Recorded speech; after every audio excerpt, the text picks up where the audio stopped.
Hello, my dear CS professional aspirants. I know everyone is ready for this video. सब लोग बहुत इंतज़ार कर रहे थे. So myself, CS Vandita Doshi from JKAC classes is bringing you this video. I know now you are in very much tension, but अभी tension लेने की ज़रूरत नहीं है. This is your amendment video for CS professional December 24 attempt. Okay, so इस video में हम compliance management के सारे amendments discuss करेंगे. Now if you check ICSI का जो सप्लीमेंट आया हुआ है इसमें we have certain amendments in SS1 and SS2, that is Secretarial Standards 1 and Secretarial Standard number 2, which is not there in our syllabus. But as it is given in ICSI supplement, we don't want to take a chance. So we will discuss all the supplements. I hope all of you have understood this. Okay. ये discuss करने के बाद LLP में भी कुछ amendments है, जैसे कि सिग्निफिकेंट बेनिफिशियल ओनरशिप का, जो बहुत इंपॉर्टेंट है, जो आपको जून 24 में भी आया था. So even though LLP is not a relevant chapter in a compliance management, जैसे कि आपको पता है कि 1 to 7 चैप्टर्स में LLP का कोई चैप्टर नहीं है, कोई प्रोविजंस भी नहीं है, but still as it is given in the ICSI supplement we will do it. कि आपको समझ आया तो ज़्यादा स्ट्रेस लेने की ज़रूरत नहीं है. एडिशनली आपको हार्डली 30 to 35 मिनट्स देना पड़ेगा and you will be through with that. ठीक है, so don't take any stress. Let us quickly start with the supplement. In this let's firstly start with Secretarial Standard 1. Okay, everyone knows that whenever we are conducting board meetings along the section numbers of your Companies Act 2013, we need to adhere to the Secretarial Standard number 1, as Secretarial Standard number 1 stands for board meetings. ठीक है, तो इसमें कुछ amendments है जो हम cover करेंगे. ठीक है, आई होप सबको स्क्रीन ठीक से विजिबल है. ओके, चलो let's do it one by one. This is the first amendment. ठीक है, आपको ये पढ़ना कैसे है, you have to read this one and then you will be reading this one. ठीक है, ये पहले वाला प्रोविजन है, प्री रिवाइज्ड है, तो आप पोस्ट रिवाइज वाला पढ़ोगे. ठीक है, सो पहला amendment talks about the applicability कि SS1 किधर अप्लाई करेगा.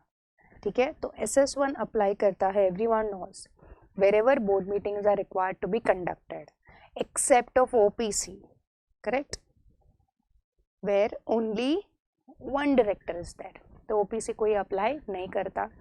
Also this does not apply to section 8 companies also.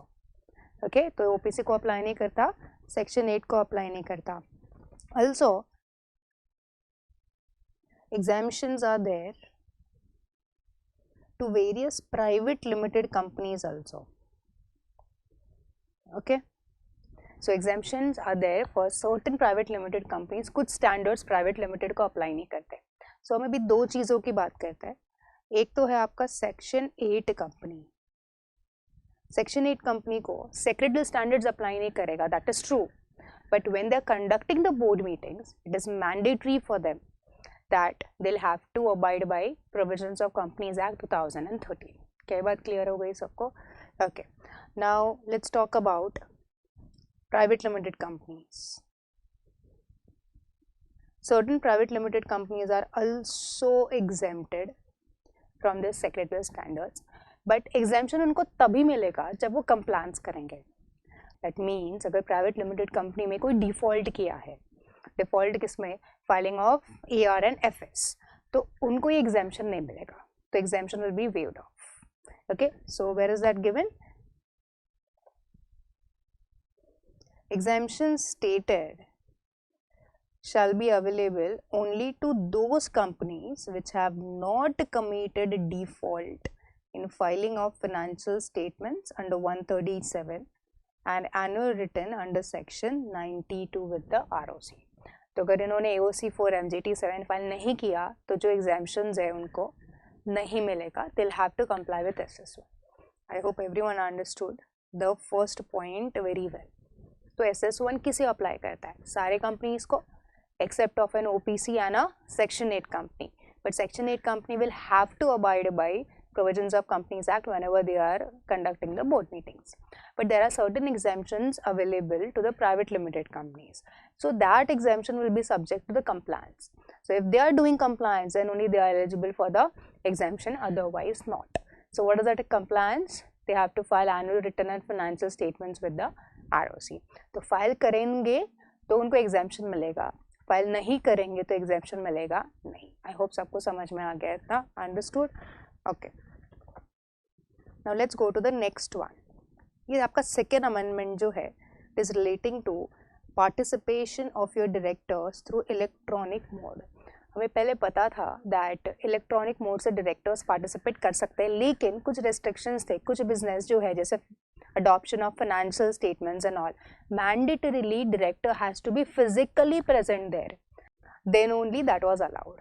So in this amendment यहाँ पे क्या हुआ है, director are allowed to be having electronic participation even though they are adopting the financial statements. इसका मतलब ये है कि कुछ points उन्होंने cancel कर दिए हैं. Can you see this? तो ये restricted items थे जो cancel कर दिए. Now how to read the entire amendment? See, there is a board meeting going on. Few directors are present in person. If few directors are present in person, that is sufficient for the quorum of the meeting. तो बाकी के सारे directors जो है वो आपको electronic means से attend कर सकते हैं. I hope all of you have understood. I'll repeat one more time. If number of quorum is present, that means जितने directors required है quorum के लिए वो present है, तो बाकी के directors e means से meeting attend कर सकते हैं, मतलब audio video means से attend कर सकते हैं. I hope all of you understood the amendment. Let's read the amendment. Where there is quorum in the meeting through physical presence of the directors. So directors are present and that is sufficient for quorum.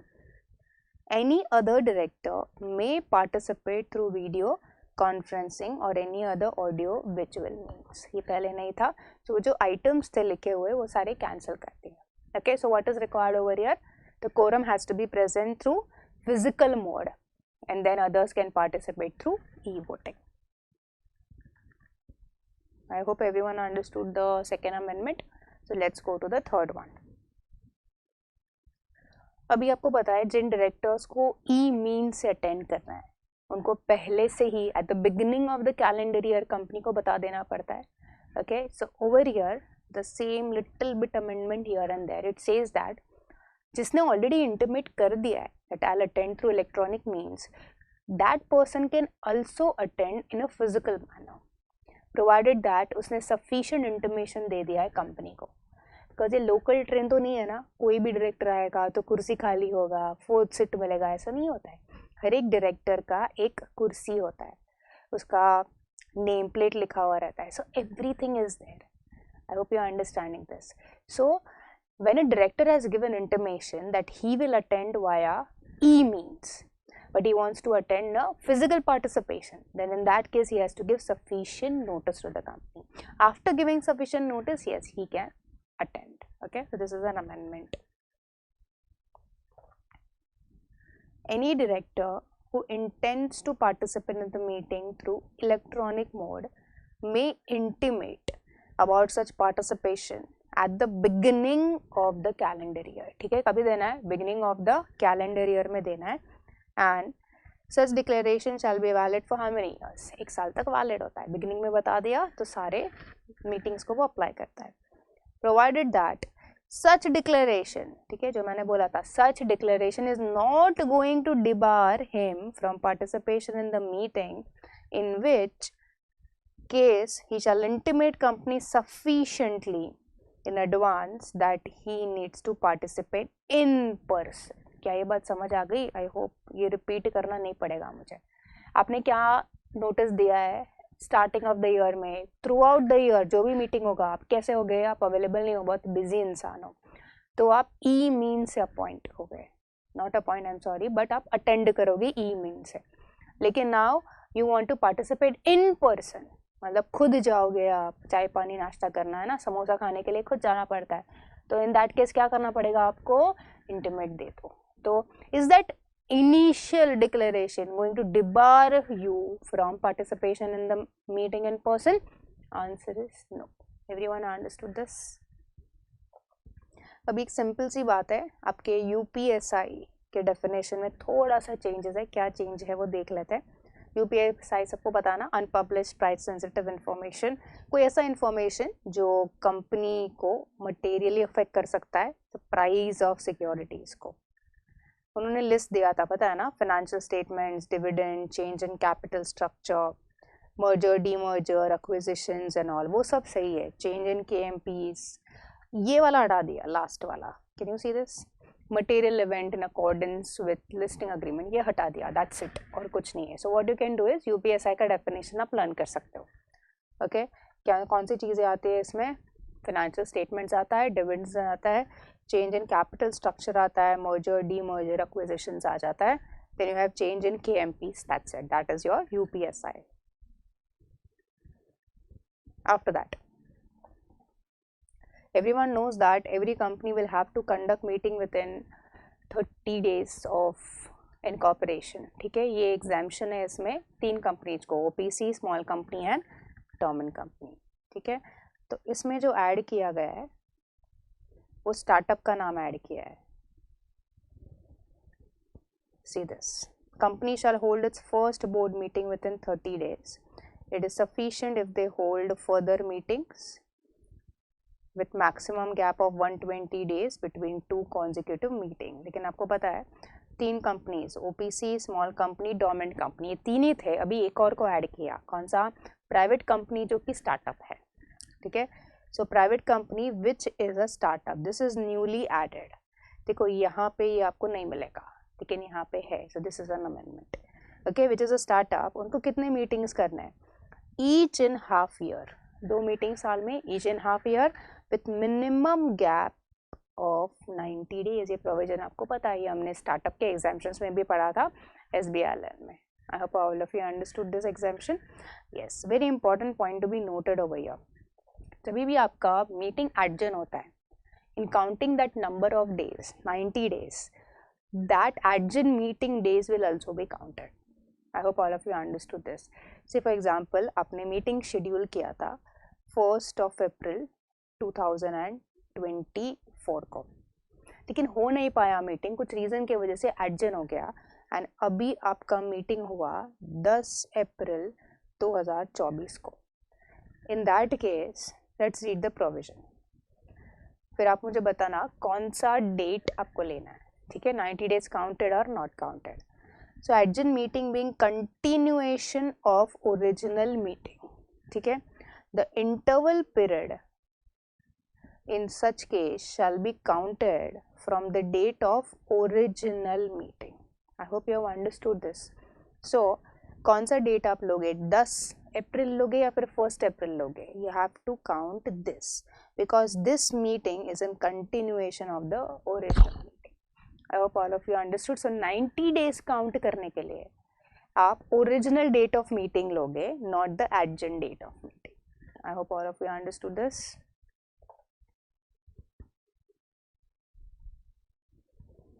Now everyone knows about the independent directors, right? Okay, now the amendment says that every independent director has to hold at least 1 meeting in a financial year जिसमें कोई और non independent या management वाला हो ही नहीं।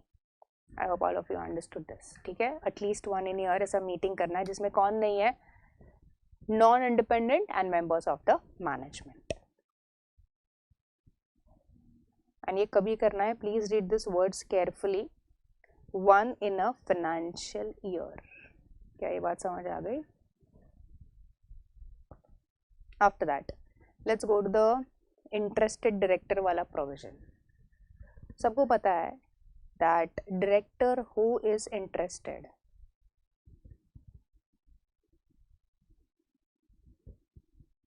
Okay, interested director जो है, can he go in the meeting, can he vote in the meeting, can he participate in the meeting? The answer is big no, but there is some exemption provided to the private limited company के interested director. So if they disclose their interest, earlier they were allowed to participate in the meeting, only participate, but now 2 things are allowed. If they disclose this interest, तो क्या करते हैं, they disclose the interest, this is only applicable for which company, private limited company, then in that case they can be counted as quorum also, and they can participate in the meetings also. क्या ये बात समझ आ गई? Okay, let's go to that. In case of a private company, interested director may also be counted for a quorum. ठीक है? After disclosure of the interest, he was able to participate, but now he is able to be counted as quorum. Okay.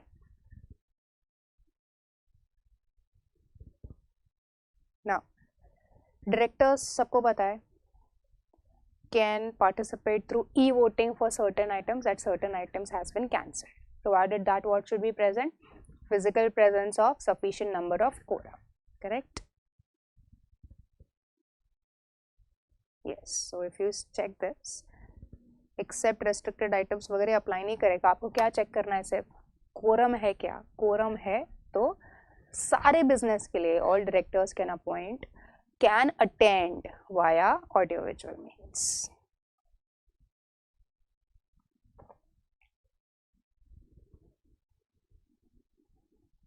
Okay. In the chairman case also, whenever there is disclosure of interest, correct? So disclosure of interest के बाद two things can happen. The interested director can be counted as quorum also and also participate in the meeting. Again the same thing is there. Okay. ये जो marked PDF है वो मैं आपको send कर दूंगी, तो आप टेंशन मत लो. ठीक है, ये माइनर चेंजेस है, ये सब हमें नहीं करना है. लैंग्वेज, पैराग्राफ, ये सब हम नहीं करेंगे. Yes, very important. Casual vacancy सबको पता है, राइट? बीच में से कोई चला जाता है, मर जाता है, whatever it is. So casual vacancy is there. Casual vacancy of a director, everyone knows that, has to be subsequently approved in the next general meeting. Okay, see, directors को appoint करने की जिम्मेदारी किसकी होती है? Only and only shareholders at general meeting. लेकिन 3 ऐसे हैं या फिर 4 ऐसे हैं, directors can be appointed in the board meeting. Additional director है, alternate director है, casual vacancy है, and 4th one is a nominee director. तो casual vacancy जो है, suppose कोई बीच में ही मर गया, कोई चला गया, तो you cannot conduct a general meeting for that. So that vacancy is filled by appointing a director in board meeting. But in the next annual general meeting, that director has to be regularized. Not regularized, but that appointment has to be approved. Regularize नहीं करेंगे because जो board of director appoint होता है, he is appointed only for the balance period. Everyone understood? Okay, so it will have to be approved in the next annual general meeting. ये पहले से ही provision है, but now the amendment is this was only applicable earlier for public company, but now this amendment is applicable for all kinds of company. So कोई भी exemption रहा नहीं है, ये apply करता है सारे companies को. यहाँ पे amendment क्या है? In case of public company cancel कर दिया उन्होंने. So ये जो approval का case है, in case of casual vacancy applies to all companies. OPC है, private company है, public company, everything. I hope you have understood this.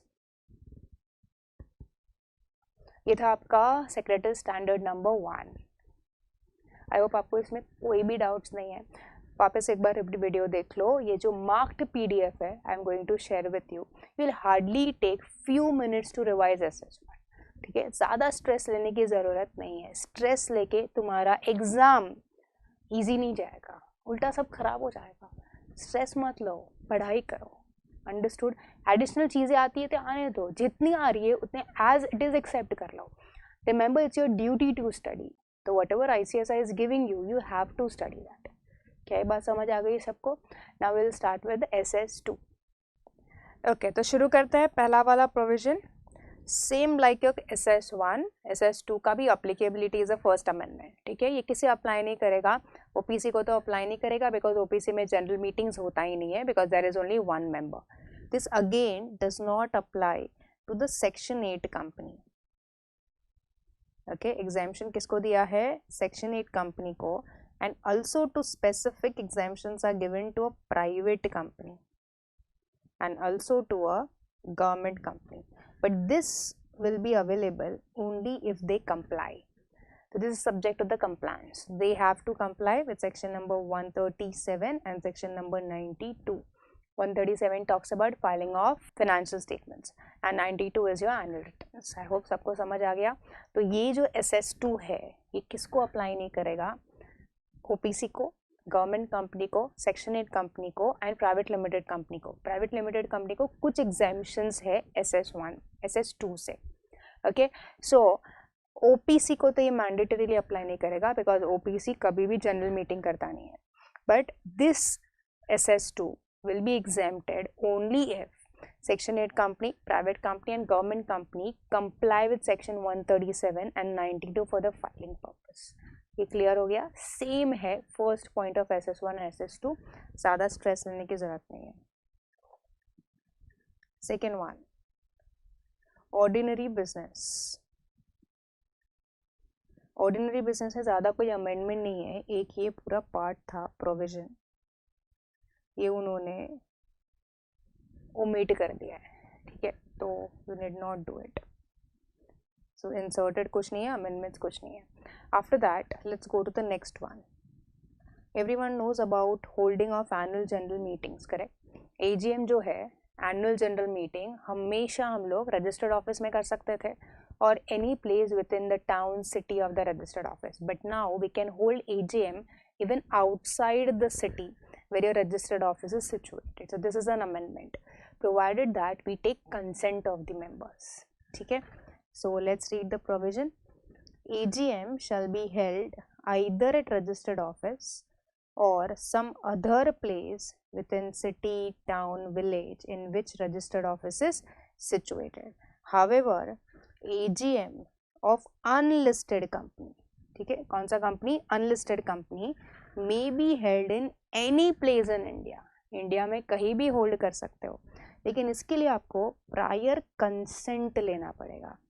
क्या लेना पड़ेगा? Prior consent of all the members. बहुत इंपॉर्टेंट वर्ड है, all the members, सबका prior consent लेना है. वो भी राइटिंग में या तो ई मोड में. ओके, एंड योर कंसेंट जो है this has to be received before the meeting.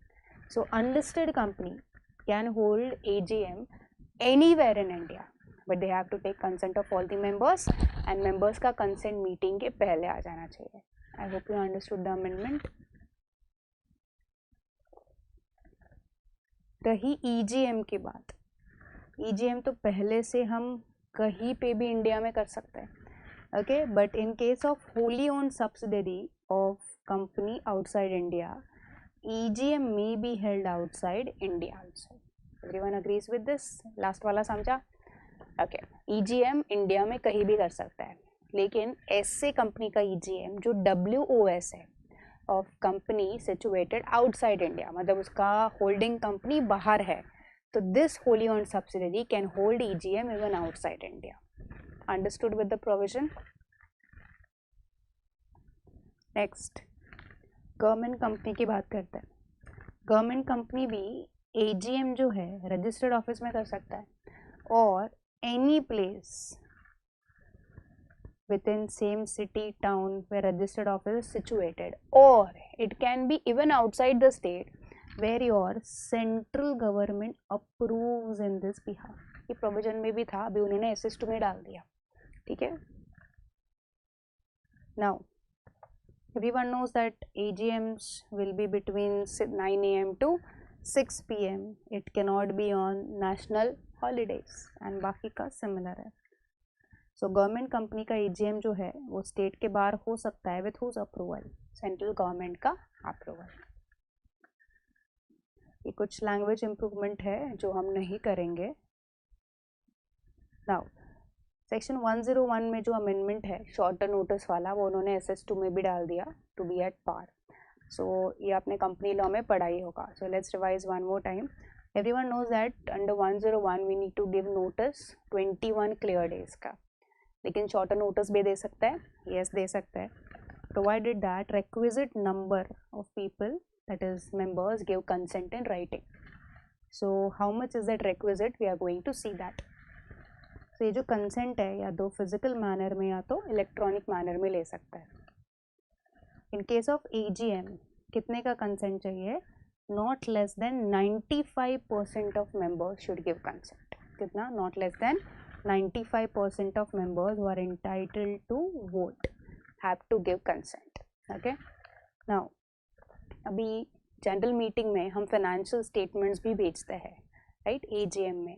So can we send financial statements before 21 clear days और आफ्टर 21 क्लियर डेज? मतलब 21 क्लियर डेज का क्राइटेरिया हम नोटिस का तो नहीं कर रहे हैं बिकॉज हमने सबसे कंसेंट ले लिया. सो क्या हम फाइनेंशियल स्टेटमेंट्स थोड़ा लेट भेज सकते हैं क्या? उसका भी रूल है, उसमें भी हमें कंसेंट चाहिए. Okay, so even financial statements and any other documents required to be annexed to that can be given at shorter notice if you have requisite consent. So how much is a requisite consent? This is applicable for your financial statements. इसके पहले जो देखा वो किसके लिए था? Notice के लिए था. ये किसके लिए है? फाइनेंशियल स्टेटमेंट्स हम थोड़ा लेट भेज सकते हैं क्या? भेज सकते हैं, provided that you have to take this many consent. So in case of company having share capital, कितने लोगों का कंसेंट चाहिए? Consent of majority in number of members. ठीक है, एंटाइटल्ड टू वोट. यानी कितना रिप्रेजेंट कर रहे हैं? Not less than 95% of paid up share capital of company as right to vote.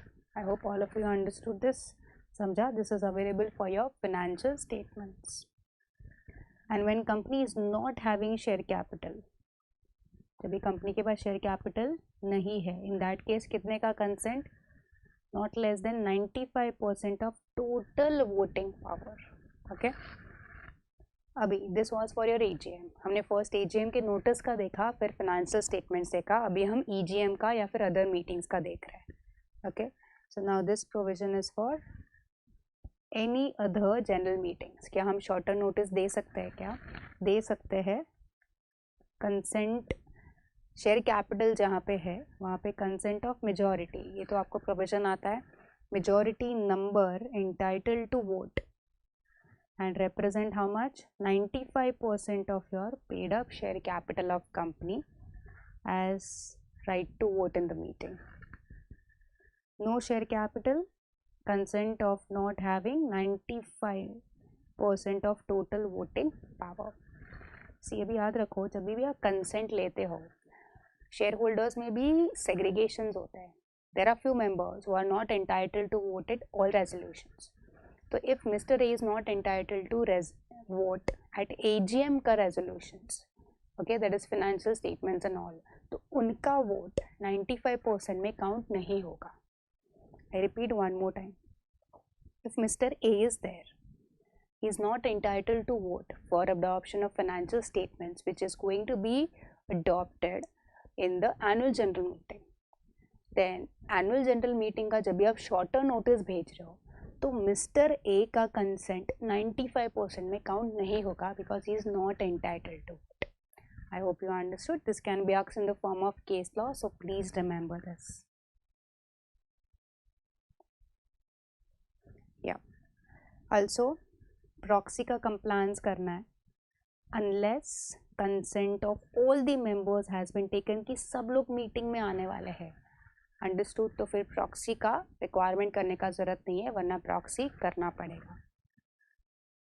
In case of private companies also consent of shorter notice shall be obtain from members as given in the paragraph earlier. 95% ही लगता है, या फिर आपको पता है articles में आपके अपने प्रोविजंस हो सकते हैं only for private limited companies.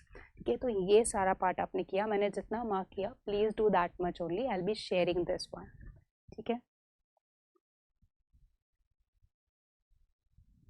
This is a small language improvement, so we need not do it. ये भी नहीं करना है.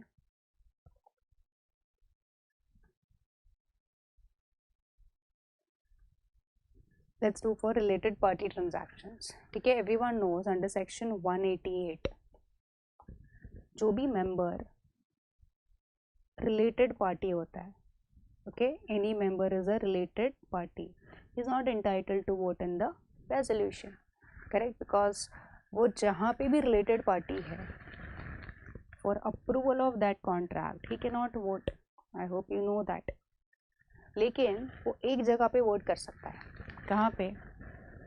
जहाँ पे 90% और मोर मेंबर्स रिलेटिव्स है प्रमोटर्स या उसके रिलेटेड पार्टीज के. आई hope all of you understood. The member who is a related party cannot vote for approval of contract where he is interested, but where he can vote where 90% of the members of the company are relatives of promoters or their related parties. Understood this much? भी सबको पता है wholly owned subsidiary का कैसा है.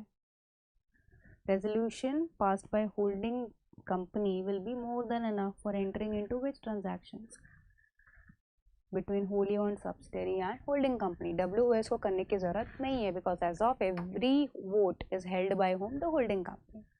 And what about the private limited company के members? Everyone knows private limited company में members after disclosing his interest can vote. तो अभी तो amendment भी आ गया है. So private limited company, a member who is related party is entitled to vote, but for public limited company is not entitled to vote.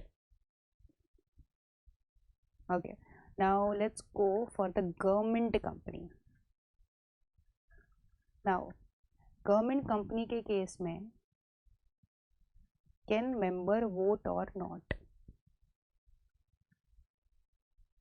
Okay, so member who is related party is entitled to vote on resolution. So यहाँ पे दिया हुआ है entitled to vote.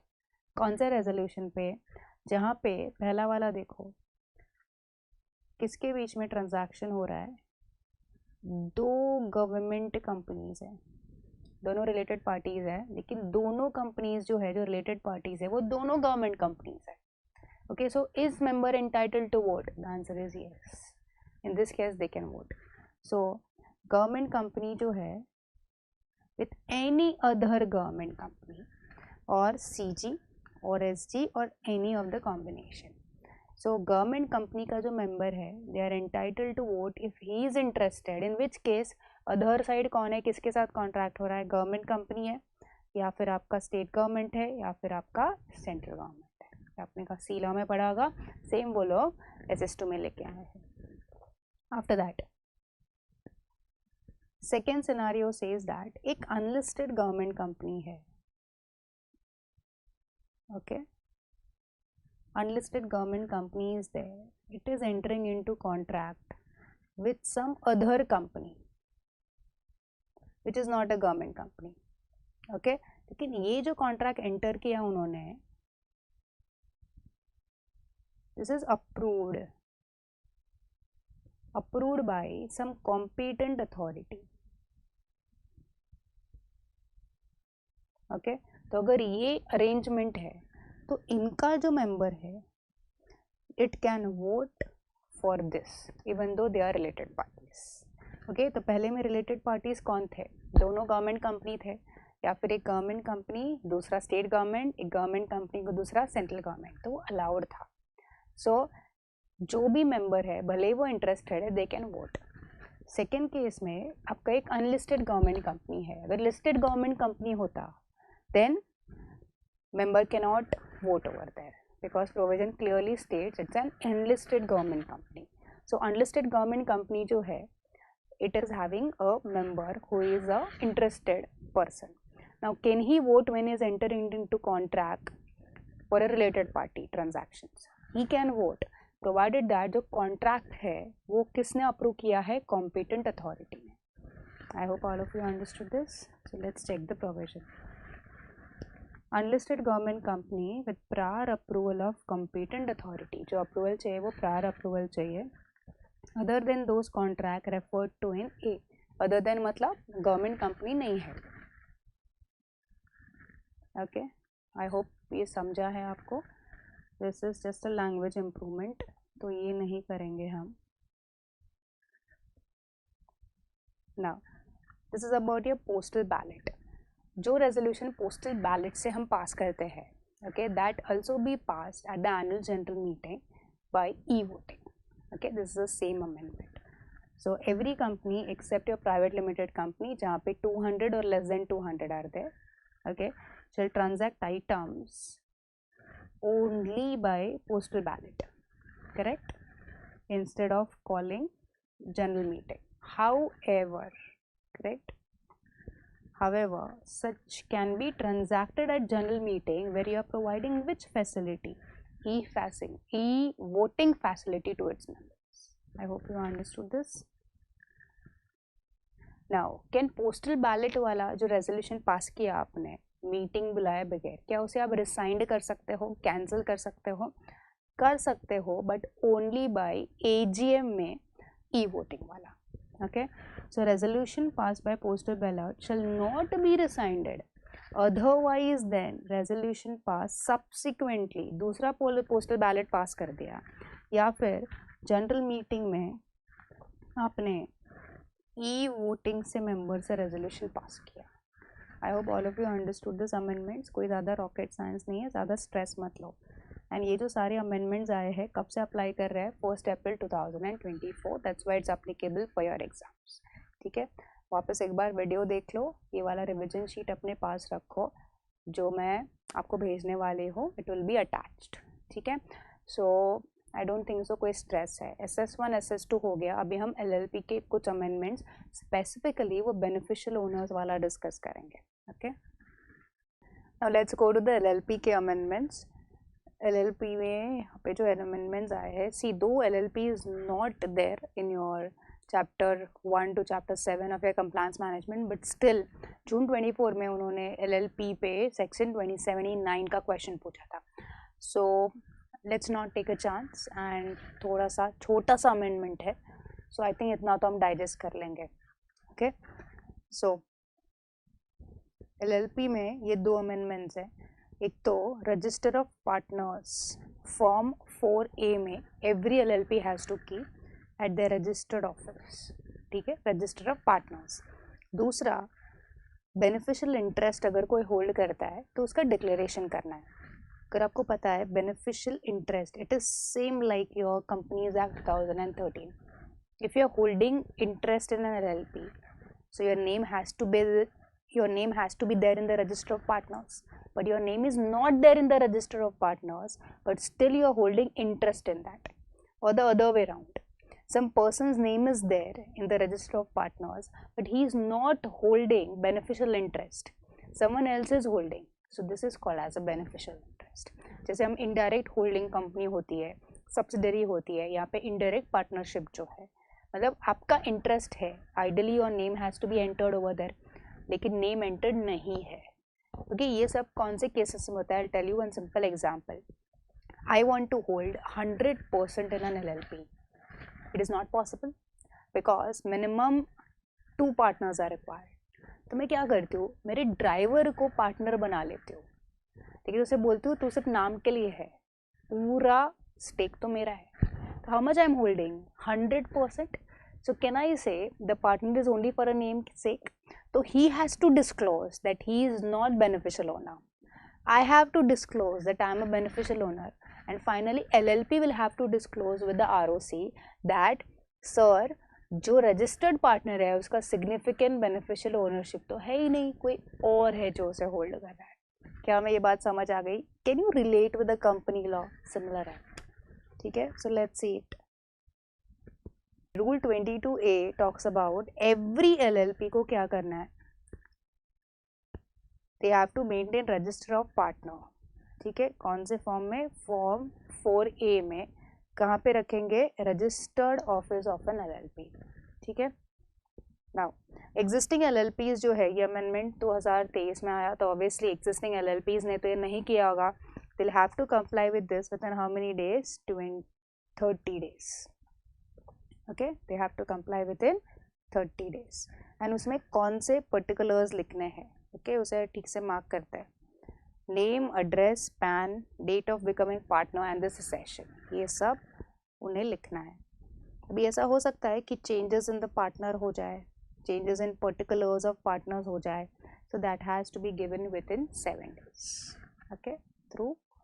चलो, यहाँ पे कोई tension की बात नहीं है. चेंजेस में विद इन 7 days. कोई भी चेंज, नया पार्टनर आया, एग्जिस्टिंग पार्टनर का नाम चेंज हो गया, एनी चेंज. नाउ दूसरा रूल जो चेंज हुआ वो है रूल 22B। ये रूल जो है, this is your beneficial interest, इसका हेडिंग है ये, declaration in respect of beneficial interest in any of the contribution. ठीक है, तो एक इंसान का नाम जो है वो रजिस्टर ऑफ पार्टनर्स में है।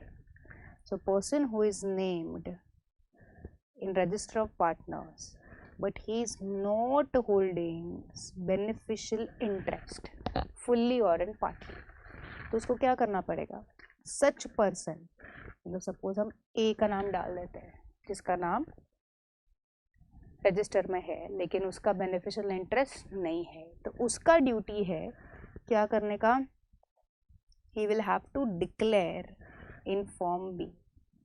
तो ए कौन सा फॉर्म भरेगा, फॉर्म 4E, कितने दिन के अंदर, 30 डेज के अंदर। Okay, 30 days of his name is getting entered in register of partners, and ये फॉर्म ऑब्वियसली वो किसको देगा, this has to be given to LLP। क्या बात समझ आ गई? दूसरा, अगर इसके प्रपोर्शन में कोई भी चेंज होता है तो वो नोटिफिकेशन करना है उसको 30 डेज के अंदर। फिर बेनिफिशियल पार्टनर बीपी, के बीपी को हम बी बनाते हैं, बीपी को बीपी रहने देते हैं। तो बीपी जो है, जो बेनिफिशियल इंटरेस्ट होल्ड करता है, बेनिफिशियल पार्टनर है, उसका नाम नहीं है ना, who has an interest but not registered, तो उसको फॉर्म फाइल करना है 4C with in 30 days with LLP। देखो ये LLP के पास सारा डेटा आ गया। 4B उसने भरा जिसका नाम है लेकिन इंटरेस्ट नहीं है। 4C उसने भरा जिसका नाम नहीं है लेकिन इंटरेस्ट है। मैंने धीरे धीरे बोला कि आपको समझ आ गया? ओके, तो अभी LLP के पास डेटा आया। अभी LLP का ड्यूटी है कि वो ROC को ये बताए with in 30 days of receipt of this information, and that will be done in form 4D, उसे हम रिटर्न कहते हैं, with in 30 days with the ROC. I hope all of you understood. Form B, Form C and Form D. Form B कौन file करता है? Partner जिसका नाम है लेकिन इंटरेस्ट नहीं है। Form C कौन फाइल करता है? पार्टनर जिसका इंटरेस्ट है लेकिन नाम नहीं है। एंड ये दोनों किसको फाइल किया जाता है? LLP को। एंड LLP किसे फाइल करता है? ROC को। कौन सा? Form 4D। अंडरस्टूड? तीनों 30 डेज के अंदर। नाउ ये सब करने की जिम्मेदारी किसकी है? LLP को एक डेजिग्नेटेड पार्टनर जो है वो चुनना पड़ेगा। That designated partner mister A will be responsible for all of this beneficial owner, and ये उसे मेंशन करना है फॉर्म 4 में। फॉर्म 4 आपको पता है ना, जब भी आप DP को अपॉइंट करते हो तो फॉर्म 4 फाइल करते हैं हम। ठीक है, so LLP will specify a DP, designated partner, who is going to be responsible for furnishing, extending cooperation, all information relating to what? Beneficial interest in LLP, and this has to be information filed in form 4 with the ROC. तो जब तक आप किसी एक को nominate नहीं करते तभी तक सारे DPs will be deemed to be responsible for this. I hope all of you understood. बहुत बड़ी जिम्मेदारी दी है। ओके, अभी आपको जून में एक सवाल आया था, section 79 of LLP। 79 talks about beneficial, significant beneficial ownership. ठीक है, सिग्निफिकेंट बेनिफिशियल ओनरशिप का मतलब होता है one and the same, where partner is holding not less than 10% of the contribution or 10% of the voting right, but his name is not entered in the register of partner। तो उसका duty है कुछ information provide करना, जिसका नाम लिखा है उसे इन्फॉर्मेशन प्रोवाइड करना, एंड LLP को भी इन्फॉर्मेशन प्रोवाइड करना ROC के साथ। तो अगर ये क्वेश्चन रिपीट होता है तो आप इस तरह से लिखेंगे, brief analysis, only this much portion is given. आपके मॉड्यूल में इसका कोई जिक्र नहीं है तो हम सिर्फ इतना लिखेंगे। ओके, तो सेक्शन 79 आया, you have to write all of this points. पहले तो समझा है ये सिग्निफिकेंट बेनिफिशियल ओनरशिप यहाँ पे क्या है, होल्डिंग 10% और मोर ऑफ कॉन्ट्रीब्यूशन और voting rights, but name is not there in the register of partners. So It's a duty of reporting LLP to take necessary action in identifying the significant beneficial owner and cause such individual to file which form. ये form का नाम यहाँ पे अलग है, Ben 1 है, ठीक है. सो इंडिविजुअल जिसके पास ओनरशिप नहीं है फिर भी उसका नाम है तो उसे बेन 1 फाइल करना है. उसके बाद LLP जो है will have to report in BEN 2. Okay. Then LLP will have to maintain a register of significant beneficial owners in Ben 3 and it will be open for inspection during business hours. And Ben 4 will be notice issued for significant beneficial owners. I hope all of you understood. बस इतना याद रखो. See, ऐसा कोई question नहीं होना चाहिए जहाँ पे हम blank है. At least we should be able to write something. And everything was there in your supplement. So we have discussed all the amendments over here. बाकी के जो amendment है वो आपके environmental corporate governance में cover हो जाएंगे, फंडिंग में कवर हो जाएंगे एंड कॉर्पोरेट रीस्ट्रक्चरिंग में आई होप कवर हो जाएंगे. That's why I have not discussed all of this. अगर आपको कुछ भी वापस रिवाइज करना है you can see video one more time. But हमने यहाँ पे जितना डिस्कस किया है प्लीज़ उतना करके जाना. एडिशनली आपको 30-35 मिनट्स लगेंगे मैक्सिमम, ठीक है. अभी आते हैं आपके पेपर पे. ओके, आपको पता है that we have to take minimum 30 to 35 marks from this 40 marks. तो ही हम obviously we are always striving for the excellence. So आपको मिनिमम इसमें से 30-35 लेके आएंगे तो सेक्रेटरी ऑडिट से भी 30 लेके आएंगे तो आराम से आपको 65 to 70 मार्क्स इसमें मिल जाएंगे. It's one of the easy subject. हंसो मत but that is a truth. अभी आप ये मॉड्यूल जो है आपका ICSI का पूरा मार्क्ड मॉड्यूल है. आपको चाहिए तो ये भी मैं I can give you this. यहाँ पे पूरा importance and all marked है. You can check. Also, all our students have handwritten notes. तो आपको कैसे पढ़ना है इसे. compliance management पहले पढ़ाई ख़त्म करो because compliance management में कुछ पढ़ने लायक है. secretarial audit थोड़ा सा ड्राई हो जाता है ना. तो compliance management भी जनरली वैसा ही है लेकिन फिर भी as compared to secretarial audit this becomes little bit interesting. तो पहले ये फटाफट ख़त्म कर देना as इसमें बहुत सारे आपको पता है दैट प्रोसीजर्स है ना. तो ये पूरा मार्क्ड मॉड्यूल है. आपको चाहिए तो मुझे कमेंट बॉक्स में बता दो तो I will give you this also. ये अटैच कर लो, ले लो, लेकिन सिर्फ तुम मार्क्स लेके आओ बस. हमें और कुछ नहीं चाहिए लाइफ में, ठीक है. You can take this and बहुत इम्पॉर्टेंट है. ऐसे जो चीज़ें होती है ना, कैसी चीज़ें वो बताती हूँ मेरे को. कैसी चीज़ें तो बॉक्सेस में शब्द होता है. केस लॉस,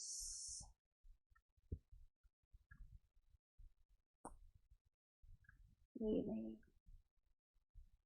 ये देखो ये वाला इतना इम्पोर्टेंट होता है ये. इसे तो कभी मत छोड़ना. ये सारी चीज़ें ये भी हमने मार्क किया है कि तुम्हें समझ में आ रहा है. हमने लेक्चर्स में भी डिस्कस किया है. ये बॉक्सेस हमें नहीं छोड़ने हैं. ओके, बिकॉज देखा हुआ है ICSI, आई होप वो नहीं सुन रहा है. तो ICSI मोस्टली इसमें से क्वेश्चन पूछता है उल्टा सुल्टा घुमा के. कंप्लायंस मैनेजमेंट में स्ट्रेट फॉरवर्ड क्वेश्चंस एक्सपेक्ट मत करना. इधर उधर से सवाल आएंगे, थोड़ा सा ट्विस्ट होगा. आपको क्या करना है, read questions for minimum 3 to 4 times. अगर पहले ही टाइम में आपको सवाल समझ नहीं आता तो हथियार मत छोड़ दो, वापस एक बार पढ़ो. ट्राई टू रिकलेक्ट कौन से चैप्टर से है. चैप्टर समझ आया तो ऑटोमेटिकली प्रोविजंस याद आएंगे, ठीक है. सो इस तरह से आपको स्ट्रैटेजी यूज़ करनी है. And yes, I am going to show you one thing. पहले ये ख़त्म करते हैं आपको. चलो एक काम करते हैं. This is only and only for compliance management.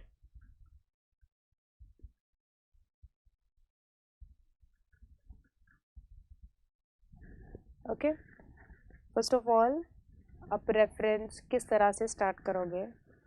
You have our GKSE text book.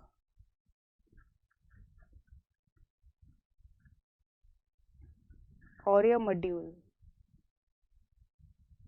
Okay, preferably मैंने आपको मॉड्यूल से करवाया है. So module is must. Okay, module and इसके साथ we have our handwritten notes. Handwritten notes LMR की तरह काम करता है. तो आपको एक क्वेश्चन मिलता है, आप पहले हैंडरिटन पढ़ोगे तो आपको समझ में आ जाएगा. ओके जैसे स्पेसिफिकली चैप्टर 6 एंड 7 है, आपको दिखा देती हूँ.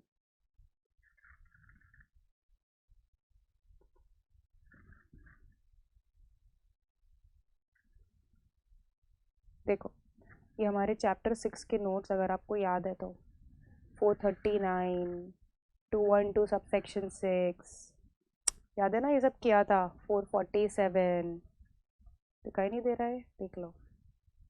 ठीक है, उसका पेनल्टी 448. डोंट यू थिंक अगर आप ये पहले पढ़ लोगे, ऑलरेडी ऑब्वियसली आपने रट लिया होगा, लेकिन that is going to give you more comfort during the exams.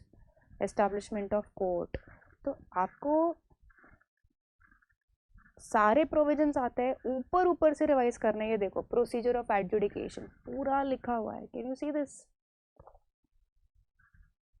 So hand written notes for chapter 6, chapter 7 एकदम रामबाण की तरह काम करेंगे, संजीवनी की तरह काम करेंगे आपके लिए. LMR है वो समझा. तो 6 और 7 का तो टेंशन ही नहीं है. सबसे बड़ा टेंशन तो वो 2 चैप्टर्स होते हैं, आपको पता है. थर्ड में तो कुछ नहीं है, सेकंड में भी ज़्यादा कुछ नहीं है. Important chapters 4, 6, 7. ओके इम्पॉर्टेंट मतलब वो थोड़े से हेडेक वाले चैप्टर्स है, उसके अच्छे खासे LMR नोट्स है. बिकॉज ये सब सेक्शंस एंड ऑल कहाँ से क्या क्वेश्चन आ जाए हमें समझ में नहीं आता. So guys please refer this. ठीक है, ये पहला पॉइंट समझ आ गया हमें. ओके फिर दूसरा, मॉड्यूल में स्पेसिफिकली आपके जो चार्ट्स है या फिर जो बॉक्सेस में दिया गया था. ओके बॉक्सेस में जो दिया है केस लॉज एंड ऑल, नाम याद रखोगे नहीं तो चलेगा, but facts of the case, important points, ये सब हमने किया हुआ है. तो चेक ओवर हियर, सारे पॉइंट्स कवर्ड है. ओके जो रिपीटेटिव है ऑब्वियसली वो कवर्ड नहीं है, but majority of them if you check, ये सब किया हुआ है आपके साथ. पूरा marked notes, everything is there with you. क्या चाहिए, पढ़ाई कर लो सर. ठीक है, तो ये बॉक्सेस कभी मत छोड़ना. Okay very much mandatory. अभी सीक्वेंस देख लेते हैं किस तरह से आपको चैप्टर्स करने हैं. यहीं पे मार्क कर देती हूँ मैं तुम लोग को. चलो इंडेक्स पे आ जाओ. सबसे पहला आप ये करोगे, बहुत इजी चैप्टर होता है, ये पहले कर लो, तुम इजी है. थोड़ा सा कंपनी लॉ का भी आता है तो हमें कंफर्ट जोन लगता है. फिर ये सेकंड करोगे आप. ओके उसके बाद will go to this 2 chapters 3, 4, 5. Technical वाले सारे खत्म. भी थोड़े से बोरिंग से है. Ethics, values, professional conduct, and this is 7th. 7 does not mean least important. यहाँ पे इंपॉर्टेंस नहीं दे रही हूँ, आपको सीक्वेंस दे रही हूँ किस तरह से पढ़ना है. आपको समझ आ गया. अगर आपने पहले ही कंप्लायंस मैनेजमेंट पढ़ लिया ना तो सो जाओगे, आपको भी पता है ये. लेकिन compliance management is also very important. I hope all of you understood this. So आप ये पूरा सब्जेक्ट जो है उसमें सबसे पहले कंप्लायंस मैनेजमेंट करोगे, फिर सेक्रेटरी ऑडिट करोगे. कंप्लायंस मैनेजमेंट भी मैंने आपको सीक्वेंस दे दिया. पढ़ना कैसे है, ओनली मॉड्यूल्स, एंड मॉड्यूल्स में सबसे इंपॉर्टेंट वो बॉक्सेस एंड ऑल हम छोड़ेंगे नहीं. समझा है? ओके आफ्टर दैट इस बार कुछ नया है. That mean there is one paper given on the ICSI का वेबसाइट, पेपर पैटर्न. ये मैंने ICSI के वेबसाइट से डाउनलोड किया है. कहाँ गया paper? No this is a supplement.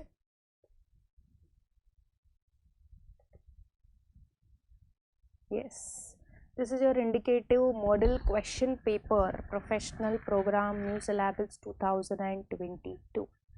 आपको देखो इस तरह से क्वेश्चन पेपर आएगा, just like your CS executive. एक बड़ा सा पैराग्राफ, फिर क्वेश्चंस आएंगे. अगर आप ये देखोगे बड़ा सा paragraph, this can be your prelim वाला पेपर ऑल्सो. पूरा सिलेबस कंप्लीट करो, कंप्लायंस मैनेजमेंट का, सेक्रेटरी ऑडिट का, ये पेपर सॉल्व कर दो, सब कुछ रिलेटेड है ना, कॉन्फिडेंस आ जाएगा। या ICSI के वेबसाइट पे है, अगर आपको चाहिए तो ये भी आपको दे दूँगी, ठीक है। सी दिस,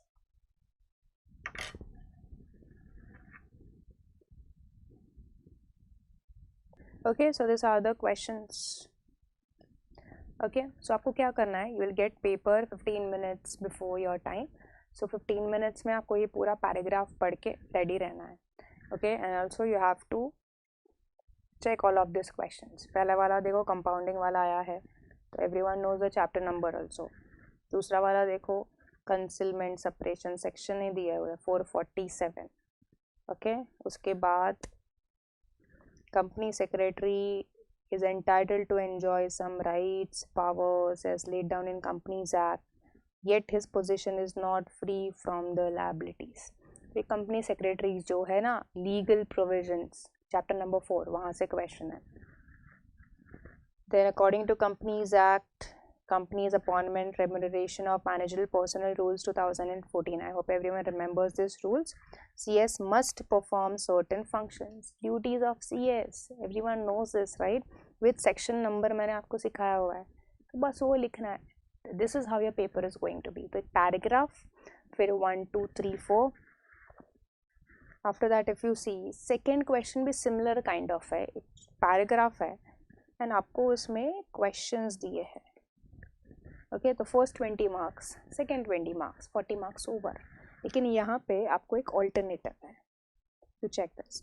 तो this is how it is going to be your paper pattern. आपको समझा, पहला वाला कंपलसरी, दूसरा वाला ऑल्टरनेटिव के साथ। तो during those first 15 minutes you will have to analyse कि सेकेंड लिखोगे कि सेकेंड डे लिखोगे। So plan your paper properly so that you can execute well. Planning के बगैर execution will be total chaos. क्या आपको समझ आया? Okay, so your third duty paper pattern check करना है। कहाँ से मिलेगा आपको? ICSI के वेबसाइट पे जाके चेक करो। क्लियर? ये नया सिलेबस है, इसलिए 7 ही चैप्टर्स है, तो कौन सा पहले करना है दूसरा करना है वो तो दे दिया, लेकिन कौन सा कितना इम्पॉर्टेंट है we can not give you that. But first chapter is very important, compliance framework. I know it's a theory, but को पढ़ना ही है। You have all your handwritten notes, you have the marked module. For everyone's reference, I'll be giving marked module in the text, okay? तो आपको description link में मिल जाएगा. Also, I'll be giving you this PDF and all, so everyone can score well, ठीक है? If you want anything else from my side, anything to be discussed, you all have given CS executive exam, so you all are winners. Just little bit guidelines can help you to cross this level also. So all the very best all of you. और कुछ discuss करना है, you can text us. We'll totally try to help you out. Okay, see you all. Goodbye.